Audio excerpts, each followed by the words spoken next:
So today, the United States launched a trade war against Canada, their closest partner and ally, the closest friend. At the same time, they're talking about working positively with Russia, appeasing Vladimir Putin, a lying, murderous dictator. Make that make sense. Canadians are reasonable, and we are polite, but we will not back down from a fight. Not when our country and the well-being of everyone in it is at stake. At the moment, the US tariffs came into effect in the early hours of this morning, and so did the Canadian response. Canada will be implementing 25% tariffs against $155 billion worth of American goods, starting with tariffs on $30 billion worth of goods immediately, and tariffs on the remaining $125 billion of American products in 21 days' time. Encore aujourd'hui, on se voit forcé d'imposer des droits de douane de 25% sur 155 milliards de dollars américains de marchandises. 30 milliards de marchandises américaines, excusez-moi. 30 milliards de dollars de façon immédiate et dans 21 jours, 125 milliards de dollars de marchandises de plus. Today, we will also be challenging these illegal actions by filing dispute resolution claims at the World Trade Organization and through the USMCA. But in the meantime, our tariffs will remain in place until the US tariffs are withdrawn, and not a moment sooner. And should these tariffs not cease, we are in active and ongoing discussions with provinces and territories to pursue several non-tariff measures, measures which will demonstrate that there are no winners in a trade war. Now, just like I did a month ago, I want to speak first directly to the American people. We don't want this. We want to work with you as a friend and ally. And we don't want to see you hurt either. But your government has chosen to do this to you. As of this morning, markets are down, and inflation is set to rise dramatically all across your country. Your government has chosen to put American jobs at risk, at the thousands of workplaces that succeed because of materials from Canada or because of consumers in Canada, or both. They've chosen to raise costs for American consumers on everyday essential items like groceries and gas, on major purchases like cars and homes, and everything in between. They've chosen to harm American national security, impeding access to the abundant critical minerals, energy, building materials, and fertilizers that we have and that the United States needs to grow and prosper. They've chosen to launch a trade war that will, first and foremost, harm American families. They've chosen to sabotage their own agenda that was supposed to usher in a new golden age for the United States. And they've chosen to undermine the incredible work we've done together to tackle the scourge that is fentanyl, a drug that must be wiped from the face of the earth. So on that point, let me be crystal clear. There is absolutely no justification or need whatsoever for these tariffs today. Now, the legal pretext your government is using to bring in these tariffs is that Canada is apparently unwilling to help in the fight against illegal fentanyl. Well, that is totally false. Let's look at the facts. Our border is already safe and secure. Far less than 1% of fentanyl flows and less than 1% of illegal crossings into the United States comes from Canada. But we acted because we know we can always do better. We responded to concerns, including from the President, by implementing an ambitious $1.3 billion border plan. A border plan that includes generational investments in new AI and imaging tools to stop the flow of fentanyl in its tracks, stronger coordination and information sharing with American agencies, along with the deployment of drones, helicopters, and additional personnel to keep our border secure. Now, a month ago, as part of an agreement with the United States that paused the tariffs, we made further commitments. We appointed Kevin Brosseau as our fentanyl czar, a man who dedicated his multi-decade career in law enforcement to combating organized crime networks and drug trafficking.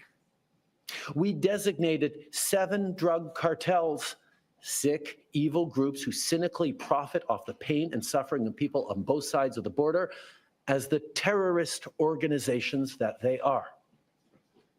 And just yesterday, we launched a new joint operations partnership supported by a $200 million investment between Canada's security and law enforcement agencies, a partnership that will enhance the coordination of information and intelligence in order to thwart criminal gangs involved in the illegal fentanyl trade.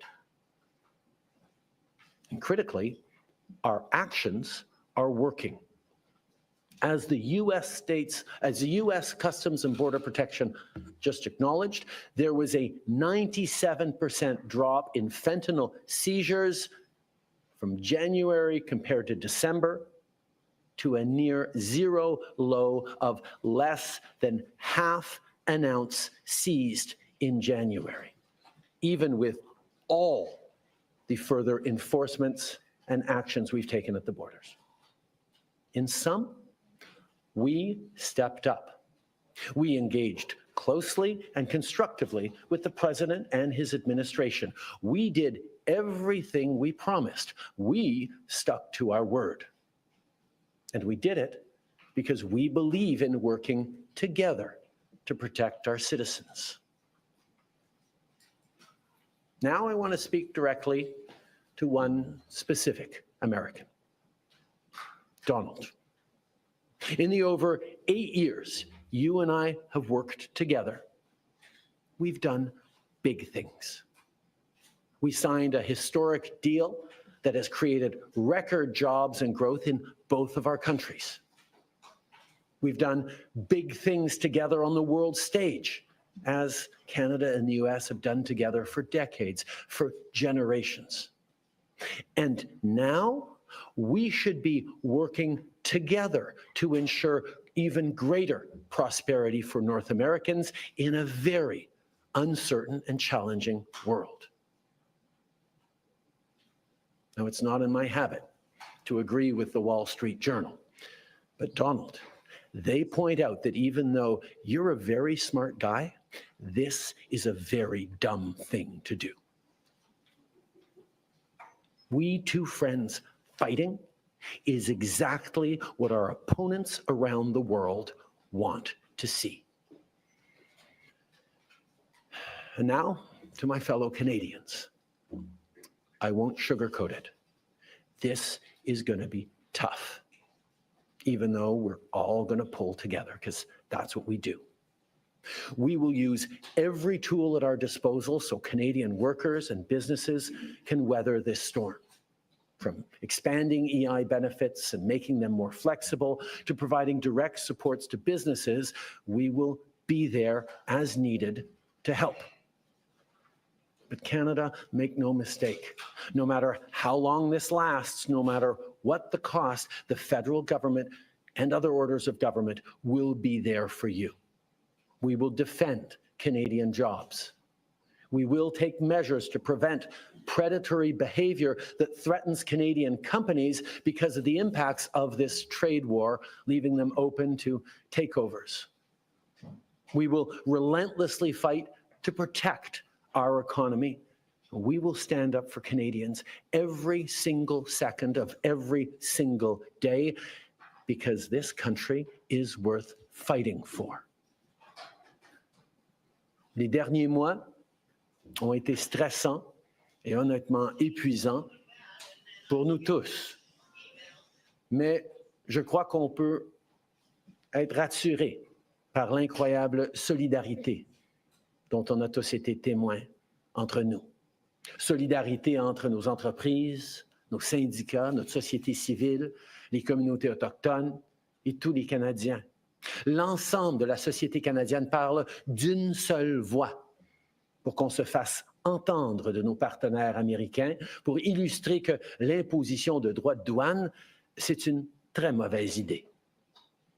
En même temps, on travaille à l'interne pour faire tomber les obstacles au commerce entre nos provinces et territoires.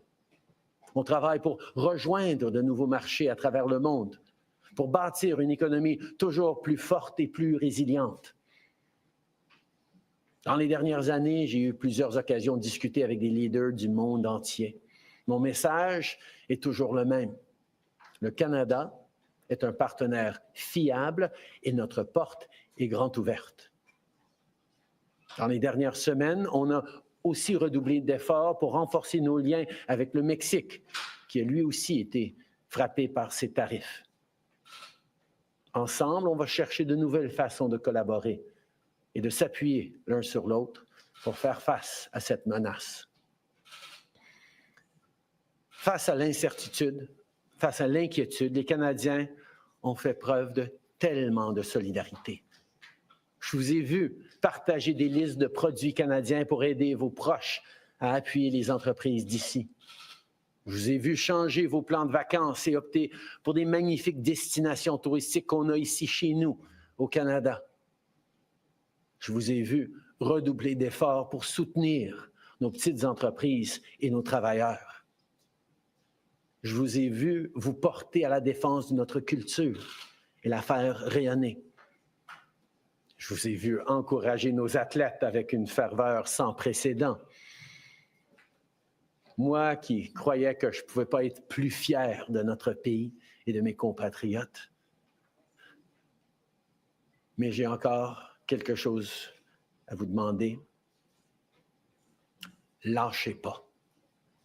C'est le moment de redoubler d'efforts, de se tenir debout pour notre pays, de faire tout ce qu'on peut pour choisir le Canada, pour défendre le Canada.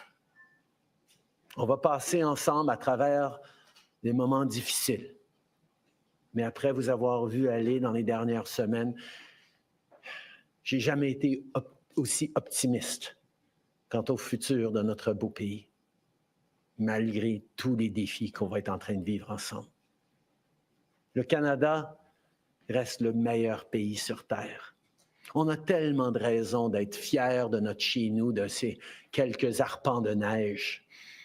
Mais surtout, je suis fier de notre capacité à nous serrer les coudes quand vient le temps. Les Canadiens ont différentes origines, différentes langues, différentes croyances. Mais quand vient le temps de défendre notre pays, on le fait d'une seule voix, main dans la main. À travers vents et marées, les Canadiens peuvent toujours compter les uns sur les autres. Now, we've been through tough spots before. But every time we've faced long odds and seemingly insurmountable obstacles, we've not only survived, we've emerged stronger than ever. Because when it comes to defending our great nation, there is no price we all aren't willing to pay. And today is no different. Merci beaucoup, mes amis. Thank you very much, Mr. Prime Minister. Merci beaucoup. We will now take 20 minutes of questions. Nous prendrons 20 minutes de questions. One question, one follow-up, une question, un suivi. Merci. Hi, Prime Minister. Tom Perry with CBC. You're reaching out to the president today. You're speaking directly to him. We heard from U.S. Vice President J.D. Vance, who says that Donald Trump will be speaking to Canadians. And he also says that he wants to see more progress on fentanyl. So my question to you is, do you have any conversation scheduled with Donald Trump in the coming days? Is that something maybe your successor should do? And do you really believe that this is about fentanyl, or is there something larger at play here? I have offered to speak to Donald over the past number of days, and I expect to speak with him in the days to come. I'm always there to talk with him about the importance of working together to take on the world at this time. The facts show very clearly that in terms of taking action on fentanyl, we are doing everything that is necessary, and not just for the United States, for ourselves as well, as Canadians are suffering as well from the scourge that is illegal fentanyl. We have laid out extensive plans, actions, cooperations, including as recently as the past days in Washington, and they have always been very well received. And the numbers bear that out. I think in what President Trump said yesterday, that there is nothing Canada or Mexico can do to avoid these tariffs, underlines very clearly what I think a lot of us have suspected for a long time, that these tariffs are not specifically about fentanyl, even though that is the legal justification he must use to actually move forward with these tariffs. Monsieur Trudeau, en français, à part l'allocution que vous avez eue envers Monsieur Trump, lui avez-vous parlé au cours des derniers jours, des dernières heures? Non. Je me suis mis à sa disposition pour parler pendant les derniers jours, comme on avait fait il y a 30 jours. J'espère lui parler dans les jours à venir. Je suis toujours ouvert pour parler. And sir, you mentioned this off the top. You're seeing the United States seemingly moving closer to Moscow. This is a same day that the United States has announced it's suspending aid for Ukraine. The Kremlin just said that U.S. foreign policy now is in alignment with Russia. So how do you successfully, or your successor, successfully negotiate with a president who seems to regard his friends as his enemies and his enemies as his friends? In this regards, Canada and Canadians are very clear. We know who our friends are. We know who our opponents are. And there is no question that Vladimir Putin and his attack, not just on Ukraine, but on the rules-based international order, on the founding principles of the United Nations, is an opponent of Canada.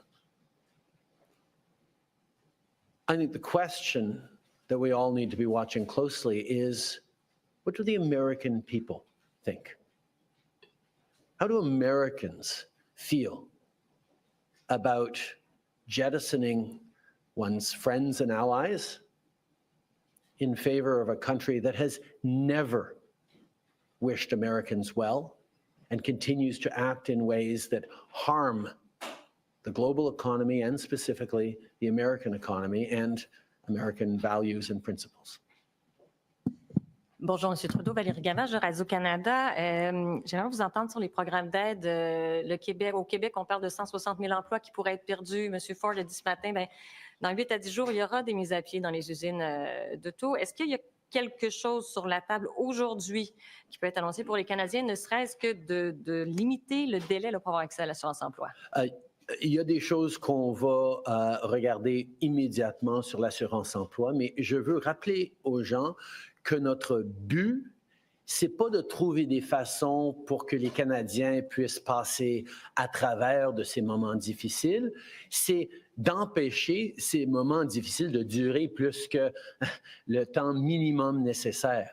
Si on peut faire enlever ces tarifs demain, c'est ce qu'on va essayer de faire. Notre priorité, c'est de mettre fin à cette guerre économique et le fait que des Américains, dès aujourd'hui, font faire face à des mises à pied, vont faire face à des problèmes au niveau de leurs produits de consommation, va nous aider à mettre fin à ces défis le plus rapidement possible. Mais effectivement, on est en train de regarder toutes sortes de choses que nous pourrons faire si effectivement ces tarifs durent plus longtemps qu'une journée ou deux, même avec des actions quasiment immédiates sur l'assurance-emploi qu'on va regarder aujourd'hui même. I think the thing to remember first and foremost as we reflect on the impacts on Canadian workers and Canadian jobs and businesses is that, first of all, there will be similar impacts on Americans losing their jobs, American families paying more for basic goods that they rely on at a time where times are tight everywhere. But our focus has to be on getting these tariffs lifted as quickly as possible. What can we do in the coming days is our focus to make sure that these tariffs don't last a second longer than necessary. So we will be looking at, including looking in the coming day at things we can do around adjusting EI to support people through this difficult time. But our priority has to be not on figuring out how to manage through these tariffs over the coming days and weeks and months, but on doing everything we can to get them lifted and put an end to this unjustified trade war that hurts American families and Canadian families. On a l'impression que vous n'avez plus beaucoup de cartes dans votre jeu. Est-ce que de devancer la renégociation de la CEUM fait partie des plans actuellement plus que jamais? Actuellement, dans les conversations avec le président, c'est pas très clair ce qu'il veut exactement. Ou peut-être la seule clarté, c'est ce qu'il a dit à multiples reprises, que son but, c'est de faire écrouler l'économie canadienne pour ensuite pouvoir parler d'annexation. C'est ce qu'il veut. Alors, je ne sais pas quelle négociation on pourrait entamer actuellement pour éviter, pour lui convaincre que ce n'est pas ça son but. Notre réponse aujourd'hui est ancrée dans le fait de démontrer à quel point nos économies sont interreliées. Et si on crée des barrières entre nos économies, les familles des deux côtés de la frontière vont souffrir. Pour démontrer qu'on devrait être en train de faire des choses ensemble. Et pendant qu'il fait le choix de vouloir ruiner l'économie canadienne, je ne sais pas si devancer des négociations dans une situation de si mauvaise foi dans laquelle on se trouve maintenant, où il amène des tarifs sans aucune justification factuelle aujourd'hui, je ne sais pas si d'ouvrir les négociations, on serait toujours ouvert à le faire s'il le voulait, mais ce n'est pas un enjeu dont il a parlé pour le présent.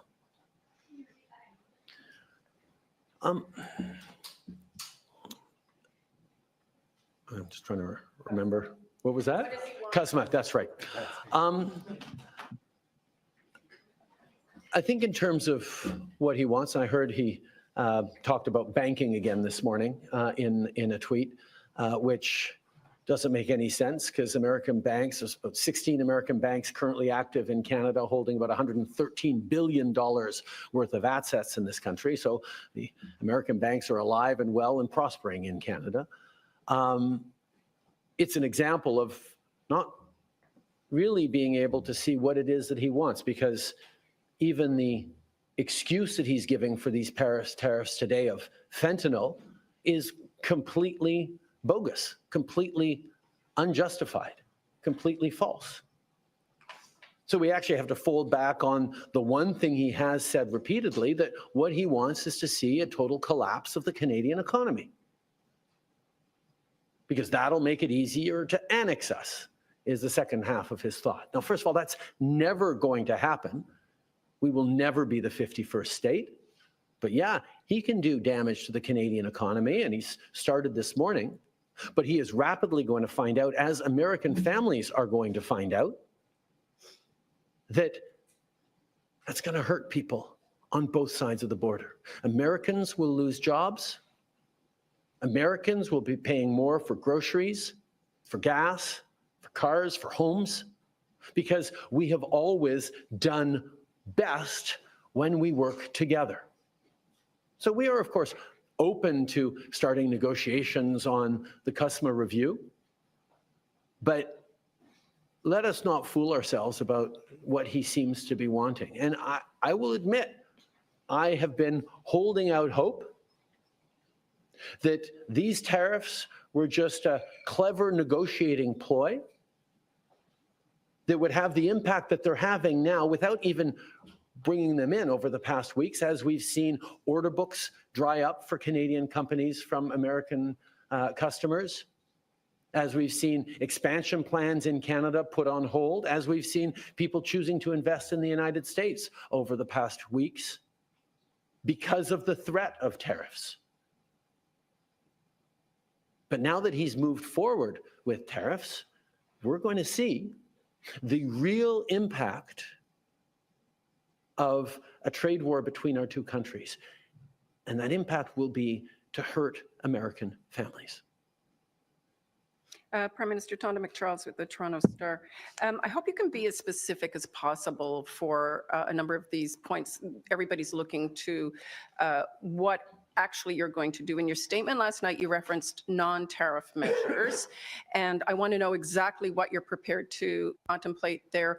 And given that your likely successors, both Carney and Poilievre, have said it should be dollar for dollar retaliatory tariffs, that's on $600 billion worth of American imports. If you were to do that, is that on or off the table? I will be sitting down, as I have every week for the past many, many weeks, with the premiers this afternoon to talk about our individual, combined and collective response to this. As we've put on the table, the federal government has $155 billion worth of tariffs that we can move forward with immediately, and that we will be moving forward with both now and 21 days from now to give Canadian companies time to adjust their supply chains to not be overly impacted by this. But there are many other things that have been surfaced by different premiers in different approaches that we can look at. One, for example, is around purchasing and around suppliers and around contracts, whether it's municipal, provincial, or federal, with American companies. There are many different things that we've been looking at, and that conversation with the premiers this afternoon is going to be very, very important. But I can tell you what we have seen is Canadians across provinces and territories, across political lines, are united in knowing that this is a time to hit back hard and to demonstrate that a fight with Canada will have no winners. And the sooner we can get past this fight, back to working together to take on the world as our two countries always have, the better we'll all be. To what extent have you turned or gotten cooperation from any other allies to exact more pain on the U.S. to accelerate getting to a solution? And are you concerned that Mexico appears to be trying to do their own thing maybe next Sunday? Where are you with any guarantees you've got allies? I've just spent quite a bit of time over these past couple of weeks meeting with European and international allies to talk about a number of different things, including standing up for the rules-based order by defending Ukraine, but also being there for each other in a more challenging and uncertain world. And I can tell you that every country is very, very aware that if the American government is willing to do this to their own closest ally, neighbor, and friend, everyone is vulnerable to a trade war. And our ability to work together thoughtfully and strategically to make sure we're supporting our citizens, we're doing things together in a more diversified way is something that is on the mind of all of our allies. En français, vous en êtes où dans les discussions avec les alliés, que ce soit européens ou mexicains? Comme vous savez, au cours des dernières semaines, j'ai eu beaucoup de conversations en personne avec plusieurs de nos alliés et nos amis européens et à l'international. Tout le monde est inquiet. Ils savent très bien que si les Américains sont prêts à faire ça au Canada, leur allié le plus proche, leur partenaire le plus interconnecté, tout le monde est à risque.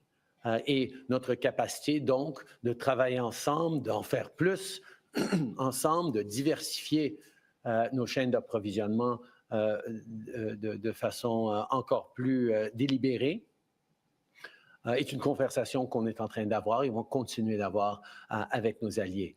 Avec nos partenaires mexicains, on continue à être en contact étroit avec eux et on va continuer de regarder comment on peut faire des choses ensemble, comme j'ai dit, pour ne pas souffrir plus que nécessaire avec ces actions américaines. Thanks. Hi, Prime Minister. Rachel Haynes from CTV National News. As we know, the Liberal Party is going to be picking a new leader over the weekend. But when is it going to be your last official day as Prime Minister? That will be up to a conversation between the new leader and myself to figure out how long a transition is needed. It should happen reasonably quickly, but there's a lot of things to do in a transition like this, particularly at this complicated time in the world. Ma dernière journée sera déterminée une fois que le nouveau chef du Parti libéral sera choisi. C'est une conversation sur combien de temps vont être nécessaires pour la transition. Il y a énormément d'éléments à considérer, mais je sais qu'on veut faire ça assez rapidement. Thanks. So it sounds like it won't be immediately on March 9th or March 10th. So it sounds like you'll probably still have some time remaining to put in some more actions on this. Is one of those things that you're considering going to be taxing oil, gas, and potash exports, even if premiers don't consent to that? As I said, the most important thing we're facing, as I've said, the most important thing we can do is ensure that Canadians remain united. That's why whatever response, individually or collectively, we do across the country, we have to make sure that no single part of the country is carrying a greater burden or suffering any more than everyone else. This is going to be tough for all of us, but we need to be pulling and holding Canadians together every step of the way. And that's the conversation I'm going to be having with the premiers this afternoon in our now weekly meetings. There will be many different ideas we discuss, but the most important thing, more important than doing specific or effective pressure points on the United States, is keeping Canadians united together. As we go through the pain that these American tariffs will inflict on our economy, on our workplaces, on Canadian families, we will be able to say this is happening to us by the decisions of a different government.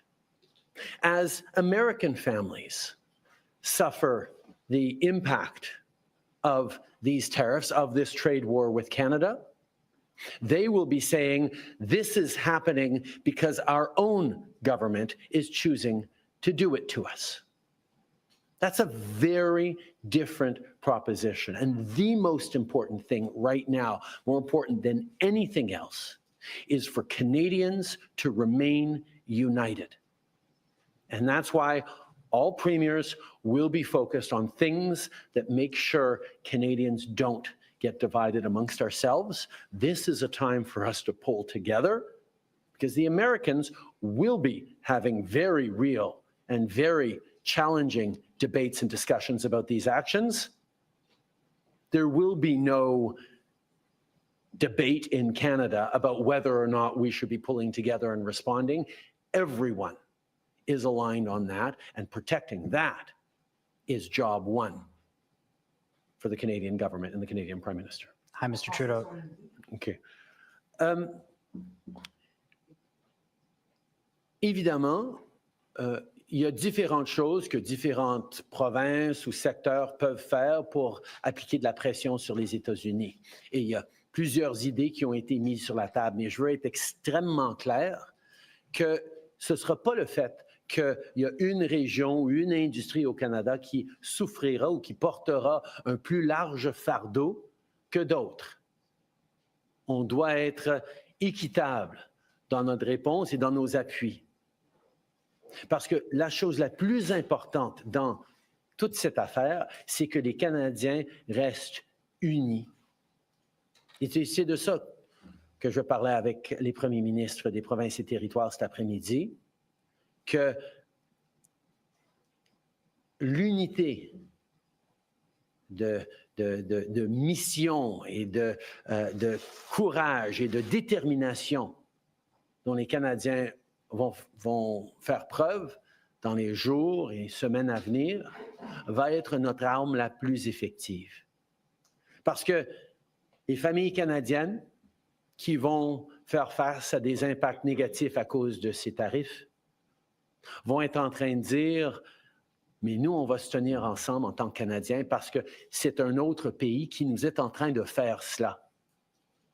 Et nous, on va tenir bon, puis on va réussir à passer à travers. » Les familles américaines qui vont voir des pertes d'emploi, qui vont voir des augmentations de prix à cause de ces tarifs, eux, ils vont devoir se dire « C'est à cause de notre propre gouvernement qu'on est en train de souffrir maintenant. » Et ça va amener des conversations extrêmement difficiles entre Américains sur le pourquoi de cette guerre commerciale injustifiée. We will take one last question and follow up. Thank you. Hi, Mr. Trudeau. Mackenzie Gray with Global. You mentioned the markets earlier. Someone who knows a thing about them, Warren Buffett, came out and said that these tariffs could be viewed as an act of war. Does the Canadian government believe these tariffs from Donald Trump is an act of war from the U.S.?